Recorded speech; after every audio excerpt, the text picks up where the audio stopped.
नमस्कार दोस्तों, मैं विकास शाक्या एक बार फिर से आप सबका स्वागत करता हूं अपने चैनल पर। और आज हम डिस्कस करने जा रहे हैं विज्ञान भैरव तंत्र, इसकी धारणा 65 से धारणा 68 तक, 65 टू 68। आइए देखते हैं धारणा 65 में क्या कहा गया है। धारणा 65 में कहा गया है कि अन्य देशनाओं के लिए जो शुद्धता है वह हमारे लिए अशुद्धता ही है। यहाँ पर जो देशना शब्द है, इसका मतलब क्या है? देशना का मतलब होता है ऑफरिंग। ऑफरिंग का मतलब ये कि जिस चीज को आप ग्रहण करना चाहते हैं और जिस चीज को आप छोड़ना चाहते हैं। जिस चीज को ग्रहण करना चाहते हैं वो आपके लिए ऑफरिंग है, आपके सामने अवेलेबल है तो आपके लिए ऑफरिंग है। ठीक है। तो इसमें कहा यह गया है कि जिस चीज को भी एज एन ऑफर आप लेना चाहते हैं, जैसे अच्छे और बुरे में से हम अच्छे को लेना चाहते हैं, सुख और दुख में से हम सुख को लेना चाहते हैं, लेकिन अंत में ये चीज हमारे लिए अशुद्ध ही है, क्योंकि हम ये मानते हैं कि जो कुछ हमारे लिए अच्छा है, जिसे हम अच्छा मानते हैं, वो हमारे लिए शुभ होगा, वो शुद्ध होगा। लेकिन अंत में ये बताया जा रहा है कि जो कुछ भी आप शुद्ध समझते हो वो अंत में अशुद्ध ही है। यानी अन्य देशनाओं के लिए, यानी अदर ऑफरिंग्स के लिए, कोई भी ऑफरिंग जो आपके सामने है जिसे आप सही या गलत में डिवाइड करते हो, वो अंत में सब कुछ अशुद्ध ही है। कुल मिलाकर के यहाँ पर द्वैत से अद्वैत की ओर जाने की बात की जा रही है। ये समझने में थोड़ी कठिन विधि है। कारण ये है कि हम अद्वैत में नहीं जीते, हम द्वैत में ही जीते हैं। द्वैत ही संसार है, बिना द्वैत के, बिना डुअलिटी के ये दुनिया एग्जिस्ट नहीं कर सकती।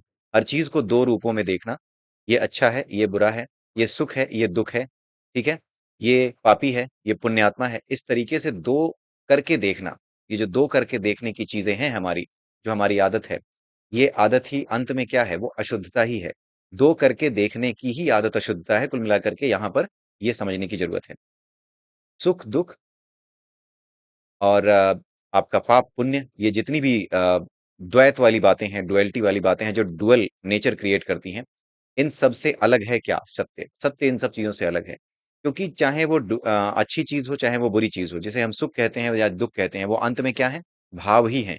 और जो कुछ भी भाव हैं, वो अंत में प्रकट किससे हुए हैं? वो उसी से प्रकट हुए हैं जिसे पराभैरव कहते हैं। तो ये जो विधि है, और इनफैक्ट आज की चारों जो विधियां हैं, इन चारों विधियों की एक खासियत ये है कि ये कोई आपको सांस वाली एक्सरसाइज या आंख बंद करके करने वाली एक्सरसाइज या कोई फिजिकल तरीके से जो मैकेनिकल वे में जो आप एक्सरसाइज करते हो, उसकी बात आज की कोई विधि नहीं कर रही है। आज की ये चारों विधियां वो बातें कर रही हैं जो कि आपके अपने व्यवहार से रिलेटेड हैं, आपकी अपनी विचारधारा, आपके अपने रवैये से रिलेटेड हैं। आपको अपना रवैया बदलने की बात जो विचारधाराएं करती हैं, वो विचारधाराएं या वो धारणाएं, ये धारणाएं हैं जो आज आप इन चार धारणाओं में समझने जा रहे हैं। तो ये आप समझ सकते हैं कि उन लोगों के लिए है जो कि नए लोग नहीं हैं, जो थोड़े पुराने हैं, या फिर ऐसे समझ जाइए कि जो लोग ज्ञान के मार्ग पर, योग के मार्ग पर, ध्यान के मार्ग पर थोड़ी बहुत उन्नति कर चुके हैं, जो इन बातों का महत्व जानते हैं। ठीक है। अन्यथा ये उन लोगों के लिए जो बिल्कुल नए हैं, या मैकेनिकल मेथड्स खोजते हैं अपने आप को शांत रखने के। ठीक है। उन मैकेनिकल मेथड्स में कुछ लोग ऐसे भी होते हैं जो शराब जैसी चीजें, सिगरेट जैसी चीजें, नशे जैसी चीजें, इस तरह की चीजों का भी सहारा लेते हैं। ये उनके लिए नहीं है। ये उनके लिए है जो कि ये अच्छा है, ये बुरा है, ये मुझे सुख में रखेगा, ये मुझे दुख में रखेगा। थोड़ी देर शराब पी के पड़ा रहूंगा तो दुनिया भर का जो दुख है उससे दूर रहूंगा, थोड़ी देर के लिए गांजा फूक के पड़ा रहूंगा। राइट। इस तरह की जिनकी विचारधारा है, वो क्या करते हैं? वो जो अशुद्धता है, उसी अशुद्धता को अपने लिए शुद्ध मान लेते हैं थोड़ी देर के लिए, कि थोड़ी देर के लिए मन शांत रहेगा। तो कुल मिला करके जो भी कुछ है वो मन की शांति है, जो हर व्यक्ति चाहता है अंत में। ठीक है। कितना भी काम करे लेकिन अंत में मन शांत रहे, हर चीज एक गति से चलती रहे, ये हर किसी की इच्छा होती है, लेकिन वो एक गति कभी रह नहीं पाती। ठीक है। तो इस वजह से ये चीज थोड़ी आसान नहीं है, ये समझने में कठिन विधि है। ये द्वैत से अद्वैत की ओर ले जाने वाली विधि है। यहाँ पर यह बताया जा रहा है कि शुद्धता और अशुद्धता दोनों से ही आप दूर हो जाइए, क्योंकि जिस चीज को आप शुभ समझते हैं, शुद्ध समझते हैं, अंत में वो क्या करेगी? अंत में वो अशुद्धता की ओर ही ले जाएगी। कारण यह है कि अगर मान लीजिए आप किसी चीज को, किसी काम को करना अच्छा समझते हैं और किसी दूसरे काम को करना बुरा समझते हैं, तो अंत में होता यह है कि ऐसा कभी हो नहीं सकता कि जिस काम को हम अच्छा समझते हैं वो हम हमेशा करते हो, और जिस काम को हम बुरा समझते हैं वो भी हम हमेशा करते हो। कभी ना कभी कोई ना कोई बुरा काम हमसे भी हो जाता है। जिस काम को हम बुरा कहते हैं, ये नहीं करना चाहिए, वो नहीं करना चाहिए, वो हमसे भी हो जाता है।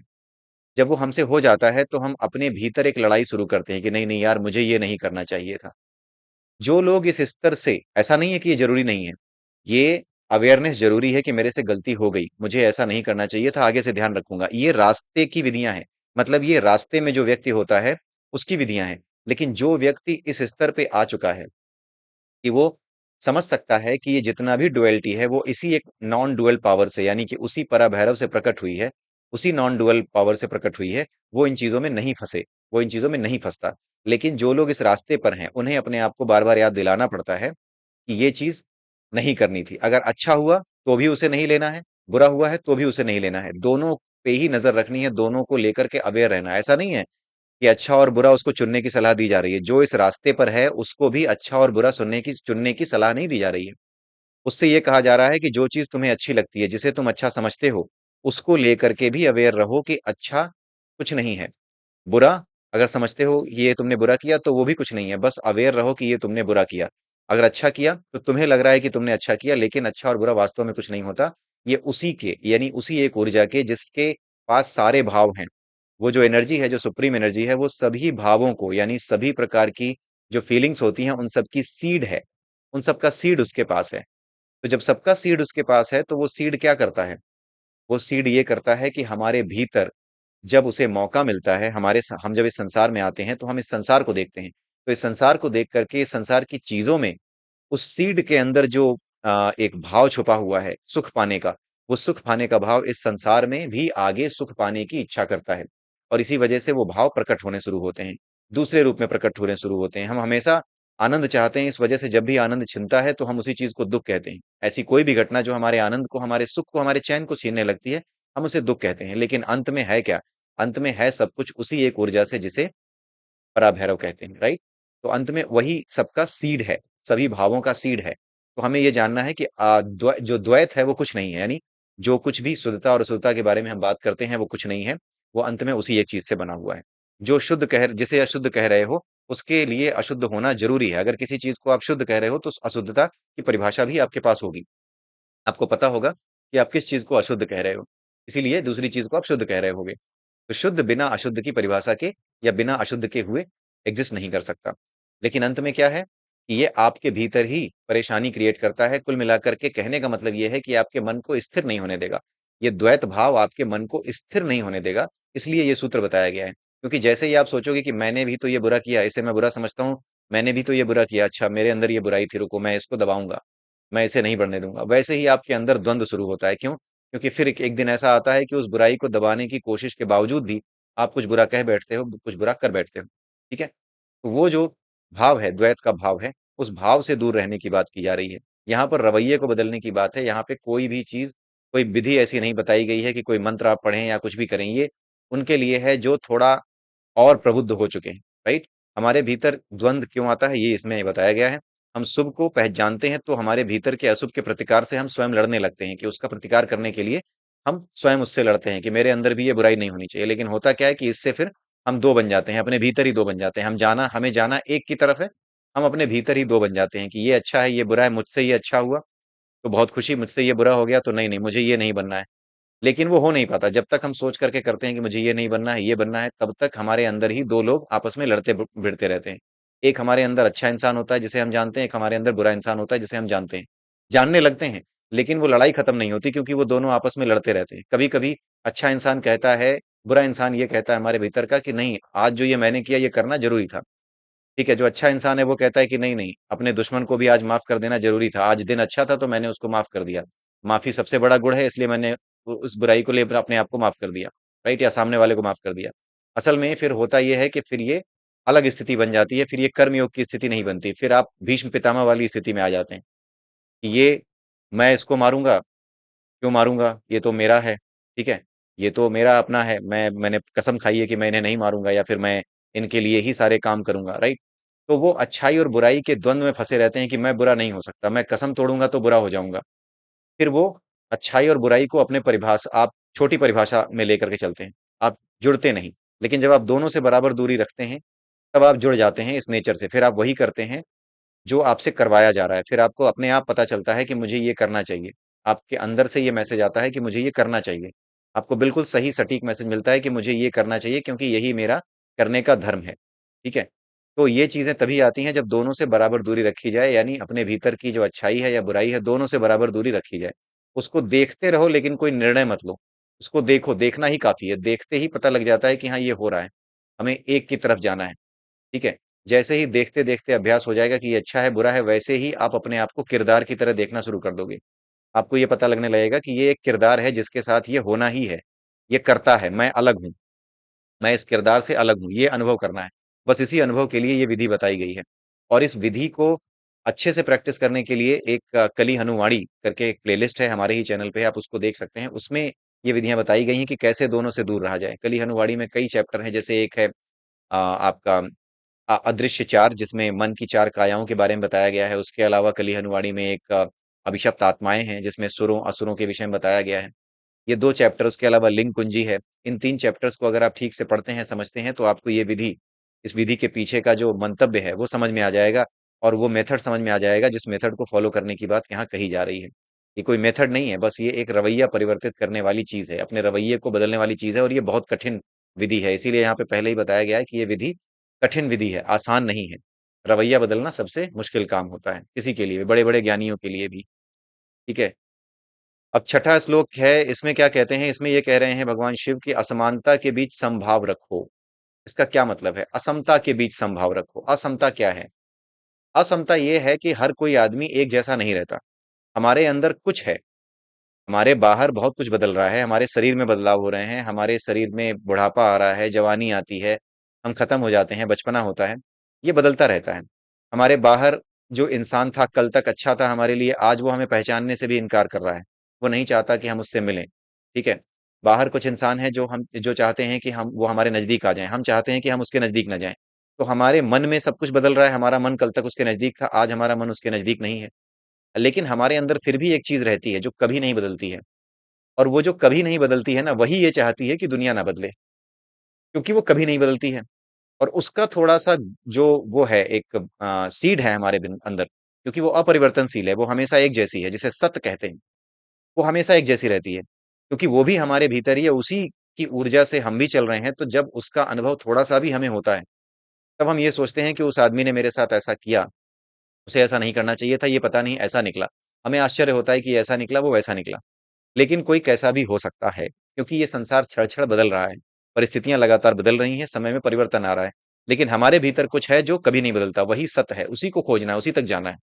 ये भी विधि रवैया बदलने से ही रिलेटेड है। अब अपने रवैये को बदल लें।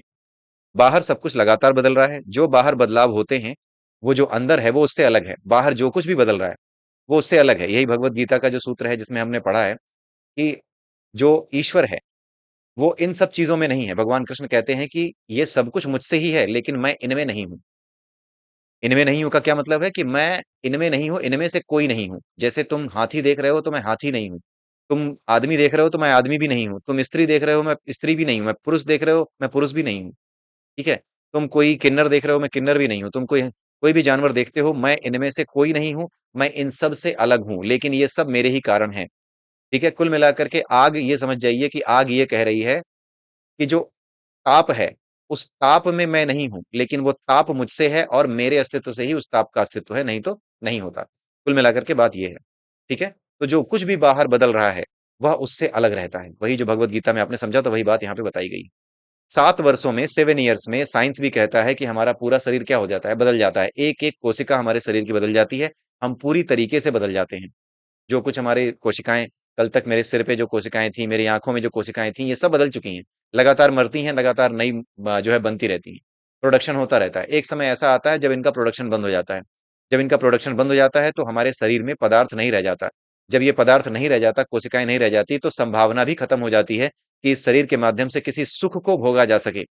इसके बाद क्या होता है? इसके बाद प्राण और आत्मा, क्योंकि वो तो अपने बुरे कर्मों को त्यागना और सुख की भावना को जीना चाहती है, जो कर्म लाद दिए गए हैं उसको जीना चाहती है। अगर इस शरीर में कोई ऊर्जा नहीं रहे, कोई ऐसी चीज रही नहीं गई जिसके माध्यम से स्वाद लिया जा सके, जिसके माध्यम से वासनाओं को जिया जा सके, तो फिर वो आत्मा इसको छोड़ करके चली जाती है। फिर उसके बाद धीरे धीरे प्राण चले जाते हैं, फिर ये शरीर सड़ने लगता है। बिना प्राणों के ये शरीर फिर से सड़ना शुरू हो जाता है। ठीक है। तो 7 वर्षों में पूरा शरीर बदल जाता है। ऐसे कर करके 7 वर्षों के कई चक्र चलते हैं। फिर एक समय के बाद कुछ मूल कोशिकाएं बनना बंद हो जाती हैं, फिर हमारी मृत्यु हो जाती है। हम एक मन लेकर जाते हैं और दूसरा मन लेकर के आते हैं। आप किसी के यहाँ गए, मिलने गए, आप उससे अच्छे भाव से मिलने गए, अच्छे मन से मिलने गए, लेकिन वहां कुछ ऐसा हो गया कि आप जो है कुछ मन में बुरा भाव लेकर के लौटे। राइट। तो जो कुछ भी है, वो बदल जाता है, इंक्लूडिंग मन। तो 24 तत्व जो भगवत गीता में चैप्टर नंबर 13 में बताए गए हैं, उसमें 24 तत्व जो बताए गए हैं, उनमें एक मन भी है। मन, बुद्धि, अहंकार, ये 3 तत्व भी बताए गए थे 24 तत्वों में।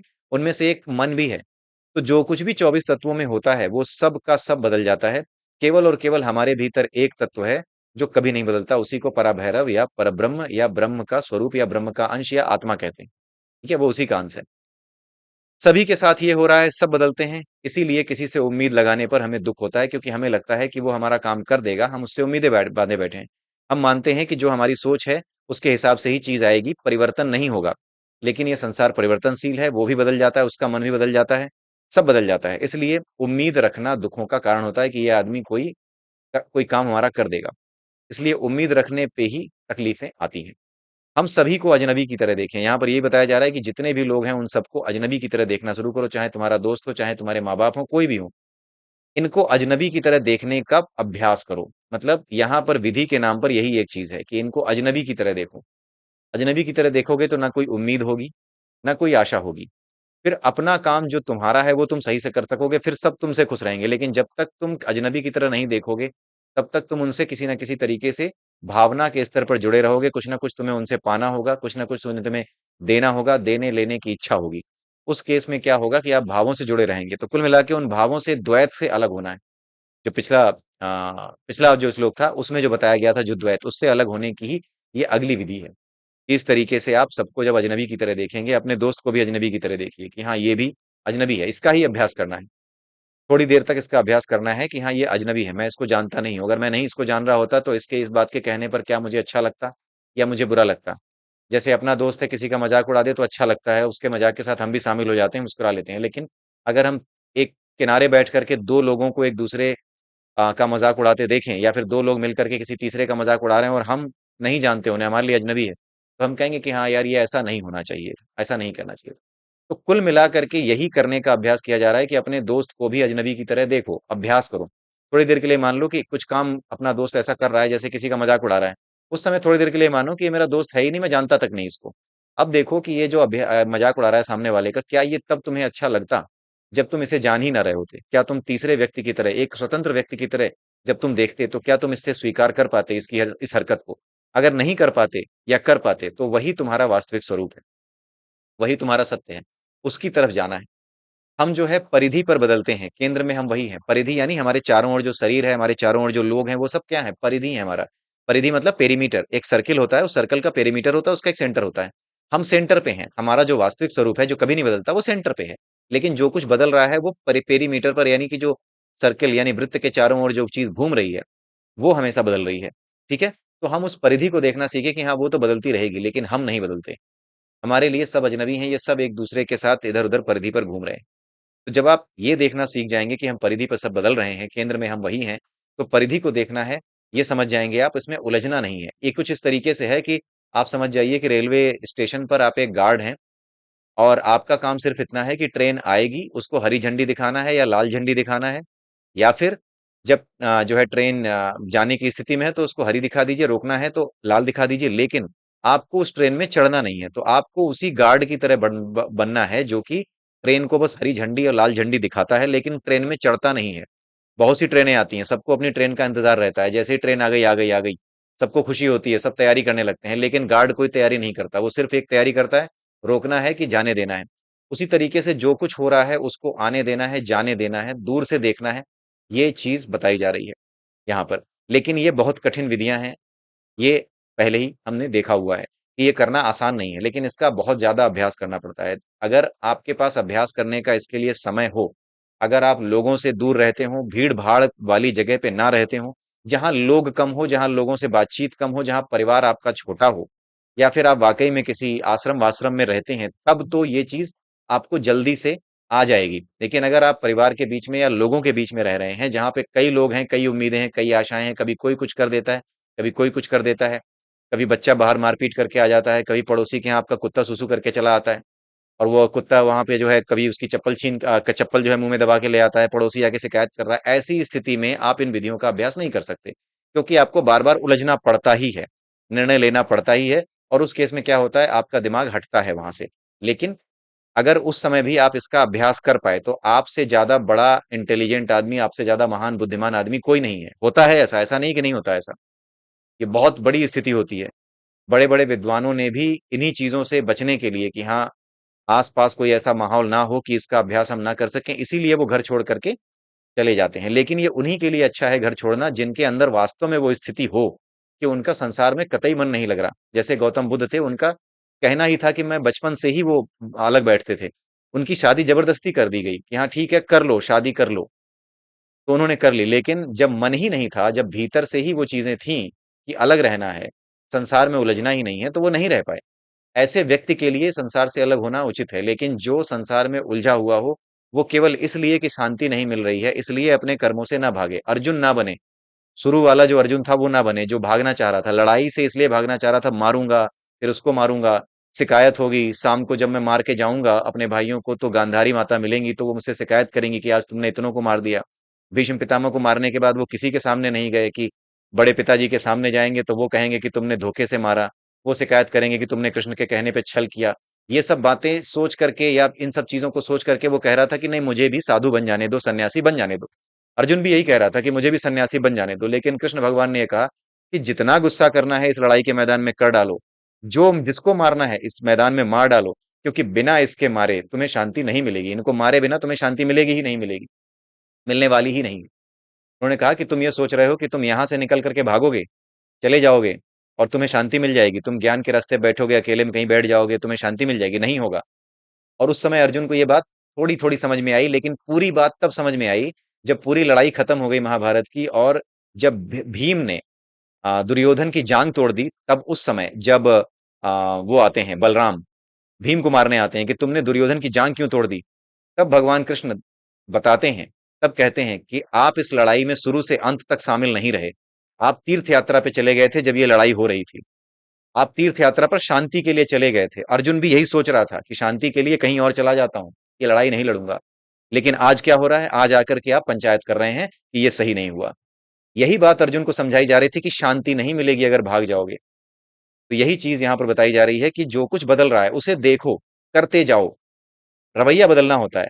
वो जो अर्जुन है उसको ये कहा जा रहा है कि गुस्सा करके मत मारो कि इसने तुम्हारे साथ कुछ गलत किया था, ये सोच के मारो कि ये तो तुम्हारा धर्म है, कि ये बुरे लोग हैं, इनको मारना तुम्हारा धर्म है, ये बुरे लोग हैं, अगर ये बच गए तो समाज में नई परंपराएं स्थापित कर देंगे जहां लोग जुए में अपनी औरतों को लगाते हैं, हार जाते हैं, और फिर उसके बाद उनके साथ गलत व्यवहार होता है। इस वजह से भगवान कृष्ण ने अर्जुन से कहा कि केवल और केवल ये देखो कि ये तुम्हारा कर्तव्य है, इसमें उलझो नहीं। ठीक वही चीज यहाँ पर ये बताई जा रही है कि परिधि पर हम बदलते हैं, केंद्र में हम वही हैं, परिधि को देखना है, उलझना नहीं है। कुछ वैसे ही जैसे एक पुलिस वाले को ये कहा गया है कि तुम्हें एनकाउंटर करना है, तो एनकाउंटर इसलिए नहीं कर रहा है कि उससे कोई दुश्मनी है, उसको उसकी ड्यूटी है, उसको पता भी नहीं है कि उसने क्या किया है, बस आते ही आते उसको ये बताया गया है कि तुम्हें टीम के साथ जाना है और एक बड़ा जो है क्रिमिनल है वो वहां छुपा हुआ है, उसको बस मार देना है। उसको कोई मतलब नहीं है, वो सवाल भी नहीं पूछता कि क्यों मार देना है, क्योंकि पुलिस वाला जानता है कि मेरा ये अधिकार है, मेरा ये कर्तव्य है और यही मेरी ड्यूटी है कि जो मुझे आदेश मिले मैं उस पर करूं। कई बार ऐसा होता है पुलिस वाले लाठी नहीं चलाना चाहते, लेकिन उन्हें आदेश मिलता है तो उन्हें लाठी चलानी पड़ती है। राइट। तो यही चीज बताई जा रही है कि बिना जुड़े, किसी भाव से जुड़े बिना कि हाँ ये कैसे मार दें, ये इसको क्यों कर दे, ये सब सोचे बिना अगर तुम्हारी ड्यूटी बन रही है, कर्तव्य बन रहा है, तो वो कर्तव्य कर डालो। कुल मिला के ये बताया जा रहा है। 67वां श्लोक देखते हैं, परिवर्तन के द्वारा परिवर्तन को विसर्जित करो। यहाँ पर क्या बताया जा रहा है, यहाँ ये बताया जा रहा है कि हर चीज बदल रही है, यही पिछले श्लोक की तरह ही है, जानने वाले के अलावा कोई नहीं बदल रहा। ज्ञेय और ज्ञाता के बीच सेतु है ज्ञान। अब यहाँ पे जो बताया जा रहा है वो ये बताया जा रहा है कि जो ज्ञाता है वो हमारे भीतर है, और ज्ञाता को हम जान नहीं सकते, जो जानने वाला है ना उसे हम नहीं जान सकते। जिसे हम ज्ञान कहते हैं वो हमारे भीतर पहले से है, उसी ज्ञान के माध्यम से हम किसी चीज का अनुभव करते हैं। हम ये जानते हैं कि ऐसा ये क्यों हो रहा है, राइट, वैसा क्यों हो रहा है, या फिर ये जो सृष्टि है ये केवल एक तत्व से बनी है, इसका अनुभव, या फिर उसका अनुभव जिसे हम परब्रह्म कहते हैं, उसका अनुभव जिसको बताया तक नहीं जा सकता कि यही परब्रह्म का अनुभव होता है। जब तुम अनुभव करोगे तो ऐसा लगेगा, ये आप कभी बता ही नहीं पाएंगे। अगर कोई परम ज्ञानी हो जो ये कहता हो कि परब्रह्म का अनुभव करने के बाद ऐसा लगता है, तो वो झूठ बोल रहा है। क्योंकि परब्रह्म या ब्रह्म का अनुभव होने के बाद आप उसको बता नहीं सकते, आप ये जान जाते हैं कि ब्रह्म को बताया नहीं जा सकता। नेति नेति का सिद्धांत यहाँ पे लागू होता है, उसे कहा नहीं जा सकता, ये कोई नहीं बता सकता। ठीक है, तो यहाँ पर यही बताया जा रहा है कि जो ज्ञाता है उसे आप नहीं जान सकते। ज्ञान केवल और केवल ज्ञाता और ज्ञेय यानी जिसे जानना है, जिसे जानना है उसके बीच में एक सेतु का यानी एक पुल का काम करता है। जैसे किसी चीज को मैं देख रहा हूं, मेरे सामने ये लैपटॉप रखा है, तो मेरे लिए लैपटॉप है, ये क्या है, गेय है, जिसे जानना है, ये गेय है मेरे लिए, जिसको जानना है। ठीक है, और मैं क्या हूं, मैं ज्ञाता हूं, लेकिन मैं हूं क्या असल में, मैं कैसे जान रहा हूं इस चीज को, मैं कैसे सीख गया इन चीज को, पर ये तो लैपटॉप है, लेकिन जिसे परब्रह्म कहते हैं, जिसे ब्रह्म कहते हैं, जिसका अनुभव आपको जो है बताने में नहीं आता, जो जिसका अनुभव आप बता नहीं सकते, जैसे सपने, बिना सपनों वाली नींद की अवस्था होती है जिसको आप बता नहीं सकते कि कैसी थी अवस्था, मैं था या नहीं था, मैं क्या था, कहाँ था, मैं उस समय कहाँ रहता हूँ, मुझे पता ही नहीं है, उसकी व्याख्या ही नहीं की जा सकती।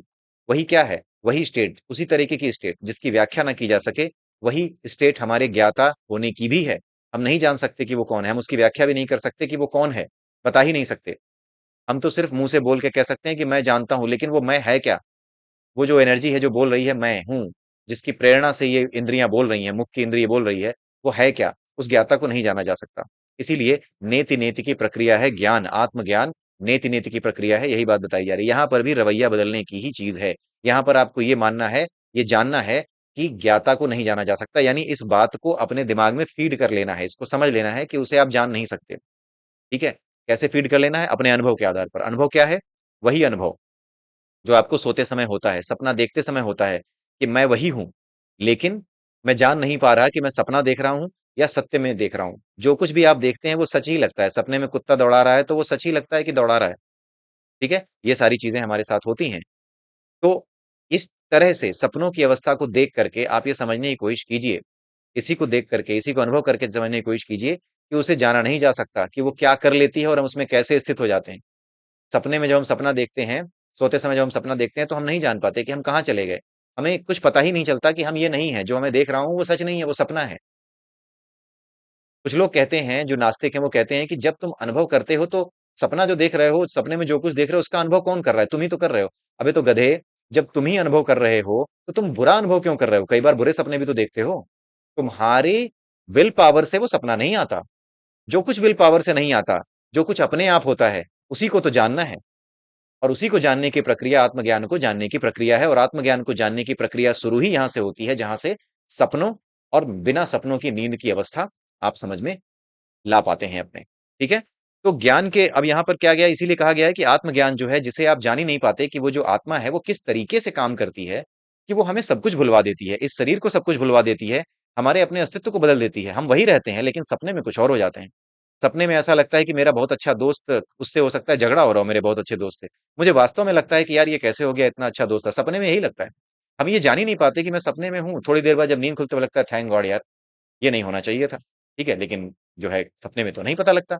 तो ये जो स्थिति है, जो हमारे विल पावर के अगेंस्ट जाकर के होती है। एक चैनल है, कोई विमोह करके है, वो एक दिन बता रहा था, कह रहा था कि भाई, कोई उससे पूछ रहा था कि सपने में तुम क्यों नहीं जान पाते कि तुम कौन हो? तो वो उस क्वेश्चन को सीधे खारिज कर रहा था। खारिज करके कह रहा था, अरे ये कैसी बात कर रहे हो, अरे वो भाई साहब ये कैसे आ गया? वो बंदा ये जानता ही नहीं है कि यही मूल प्रश्न है। वो बंदा समझ ही नहीं रहा है। और उसको जवाब क्या दिया उसने? उसने जवाब ये दिया कि भाई, जो अनुभव करते हो सपने में वो तुम ही तो करते हो। अरे तुम ही तो तब करोगे ना जब तुम्हारी मर्जी से होगा। वो तो तुम्हारी मर्जी के बिना सपना आ रहा है, तुमने थोड़ी कहा था। क्योंकि अगर हमारी मर्जी से हम कोई सपना देखना चाहें तो हम कभी बुरा सपना देखते हैं क्या? कभी नहीं देखते। कभी हम देखते हैं क्या कि टांग टूट गई हमारी? हम कभी सोचते हैं क्या कि टांग टूट गई हमारी? हम तो सोच ही नहीं सकते ये। सपने में कई बार टूट जाती है टांग, सपने में कई बार कुत्ता काट लेता है। हम नहीं चाहते, सचमुच में तो हम नहीं चाहेंगे ना। तो वो चीज क्या है जो हमारे चाहे बिना आ जाती है? वहीं से शुरुआत होती है इस अध्यात्म की। इसीलिए ये विषय कठिन है।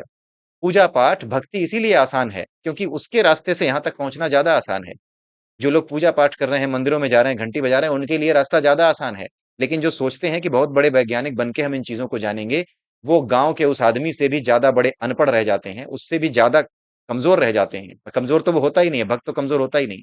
वो उससे कमजोर रह जाते हैं इस मामले में कि वो जान पाएगा कभी कुछ, वो ज्यादा जान जाएगा कुछ दिनों में। क्योंकि ये लगातार चीजों में बदल घुसते चले जाते हैं, ये भी जानना है, वो भी जानना है, जानते जानते इतना बड़ी पोथी इकट्ठी कर लेते हैं कि वो उसी में कंफ्यूज हो जाते हैं, जिंदगी भर उसी में फंसे रहते हैं। अंत में जब उन्हें समझ में आता है कि ये सब भी अंत में जाकर के प्रेम में ही समाप्त होता है, भक्ति में ही समाप्त होता है, तब वो मंदिर की तरफ भागते हैं। अंत में सारे ज्ञानी मंदिर की तरफ भागते हैं। जो बड़ी बड़ी किताबें लिख के चले गए, अंत में वो भक्त ही बनते हैं। बिना भक्त बने उनका उद्धार हुआ ही नहीं है।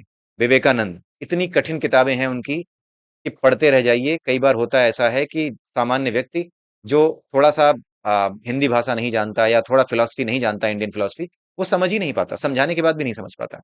भगवत गीता समझ में ही नहीं आती कई लोगों के कि हम इसमें क्या लिखा है, हम इसमें क्या मतलब निकालें। वो नहीं आती। कोई बुराई नहीं है उसमें कि नहीं आती। वो भक्त हैं, वो अपने भगवान के भक्त हैं, उतना ही काफी है। लेकिन जो लोग इसके पीछे जाते हैं कि भगवत गीता समझ लूंगा, ये भी समझ लूंगा, अंत में उन्हें पता लगता है कि ये सब समझने के बाद भी करना वही पड़ेगा, भक्ति ही करनी पड़ेगी। ठीक है? क्योंकि ये सब इकट्ठा करते-करते अहंकार आता है कि मैं ये जानता हूँ, वो जानता हूँ, फिर आदमी किताब लिखता है, फिर आदमी लोगों को बताता है, मेरी तरह वीडियो बनाता है। ये सब क्या है? ये सब अहंकार के प्रतीक हैं। ये कोई ऐसी चीज़ थोड़ी है कि ये बहुत अच्छी चीज़ मैं कर रहा हूँ। कर तो रहा हूँ अच्छी चीज़ इसलिए क्योंकि ये पहुँचाई जा रही है। इसका पहुँचना ज़रूरी है ताकि ये आपको एक रास्ता मिले, सबको एक रास्ता मिले, मेरे अनुभव से जो आया रास्ता मिले। लेकिन अगर मैं इसको सब कुछ समझ लूँ, तो ये मेरा अहंकार है। मैं ये समझ लूँ कि यही सब कुछ है और मैं जो बता रहा हूँ ये बहुत बड़ी चीज़ है, तो ये अहंकार है क्योंकि ये बड़ी चीज़ नहीं है। ये बहुत छोटी चीज़ है। सबसे बड़ी चीज़ है प्रेम, भक्ति, उससे बड़ी कोई चीज़ नहीं है। तो यहाँ पर जो कुछ भी बताया जा रहा है कि जो कुछ सामने आपके परिवर्तन हो रहा है, उस परिवर्तन को छोड़ते चले जाइए। उसमें ज्ञान नहीं है। जो भी ज्ञान आप देखते हैं वो सब परिवर्तनशील चीज़ों का ज्ञान है, उसको छोड़ते चले जाइए। जो वास्तविक ज्ञान है, उसको पकड़िए, उसकी तरफ जाइए और वो जाना नहीं जा सकता, इस बात को जानिए। ठीक है? सब कुछ बहाव में है। गौतम बुद्ध ने धर्म चक्र की बात क्यों की थी? उन्होंने इसीलिए कहा था क्योंकि जो हम हैं, वो सेंटर में हैं, जो कभी नहीं बदलता। लेकिन जो किनारे हैं, वो बदलते रहते हैं। इसलिए जो किनारे हैं ना, वो हमारा शरीर है। हमारा शरीर किनारे पे है, इसी को तकलीफ होती है। तो गौतम बुद्ध ने यही कहा कि इस शरीर को बहने दो। चाहे सुख आए, चाहे दुःख आए, उसके साथ इसको बहने दो। इसको बह जाने दो, इसको चलने दो, ठीक है? तो उसको चलते रहने दो, उसका विरोध मत करो। अगर विरोध करोगे तो क्या होगा? संकल्प करोगे तो नए कर्म इकट्ठे करोगे। कर्म इकट्ठे करने ही नहीं है, बस बहते जाओ उसके साथ, जो भी आ रहे हैं। जो सामने आया वो करते जाओ। तो ये जो चीज़ है, ये संकल्प के द्वारा करते रहना है, बिना संकल्प के निर्विकल्प होकर के करते रहना है। जहाँ संकल्प लेते हैं कि नहीं ये जो चल रहा है इसको मैं रोकूँगा, वहीं पे समस्या होती है, वहीं पे तकलीफ बढ़ जाती है। ठीक है? तो ये बहुत कठिन विधियाँ हैं, आज जितनी भी विधियाँ बताई जा रही हैं क्योंकि इसको समझना भी कठिन है पहली बात तो, दूसरी बात ये कि समझने के बाद इसका अभ्यास करना या इस तरह का बन पाना, ये इतना आसान नहीं है। ये विधियाँ बिना गुरु के नहीं साधी जा सकती। गुरु जो होता है वो क्या करता है, जैसे ही आप कुछ करोगे वो याद दिलाता है, देखो, तुम्हें ये बताया था, देखो, तुमने खुद इस श्लोक को पढ़ा था, देखो तुमने खुद ये काम किया था, तुमने खुद ये जाना था, बताया गया था, लेकिन देखो तुम खुद ये नहीं कर रहे। ये गुरु करता है। गुरु की ज़रूरत इसीलिए होती है क्योंकि किताबें पढ़ कर के किसी को ज्ञान आज तक नहीं हुआ। अगर किताबें पढ़ के ज्ञान हो जाता तो बड़े-बड़े स्कूल खोलने की ज़रूरत ही नहीं थी। गुरु का महत्व ही यही है कि वो आपको बार-बार याद दिलाता है, आपको अवेयर रखता है, आपको भटकने नहीं देता। इसीलिए गुरु की शरण में रहना होता है। वो गुरु कोई भी हो सकता है, ठीक है?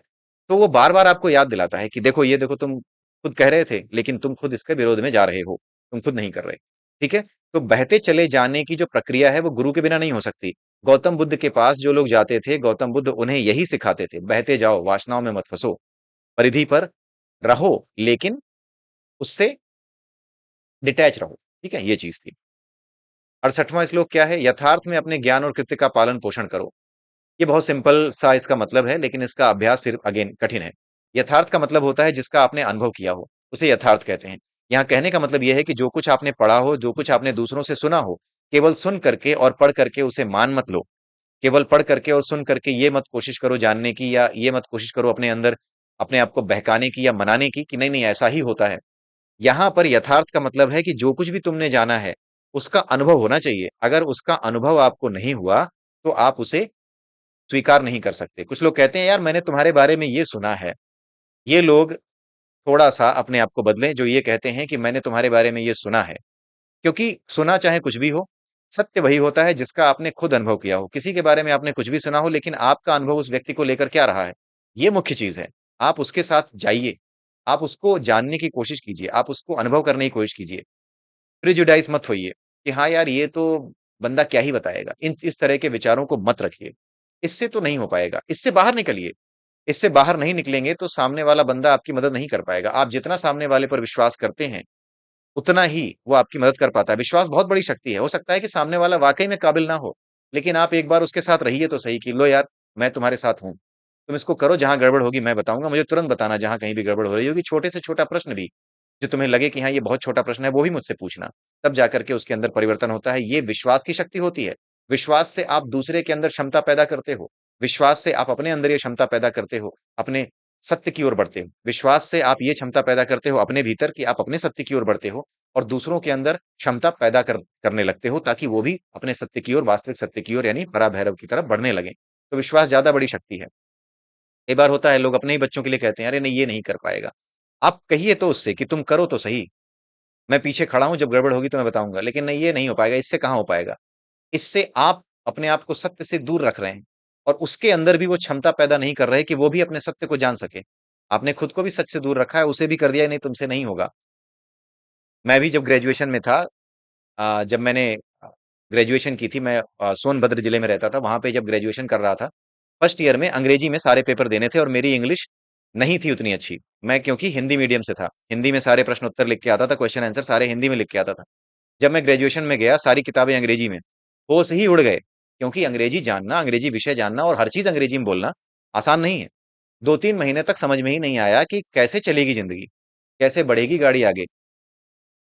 उसमें क्लास में जो टीचर आते थे, एक नए टीचर थे, मतलब वो एडहॉक बेसिस पे रखे गए थे।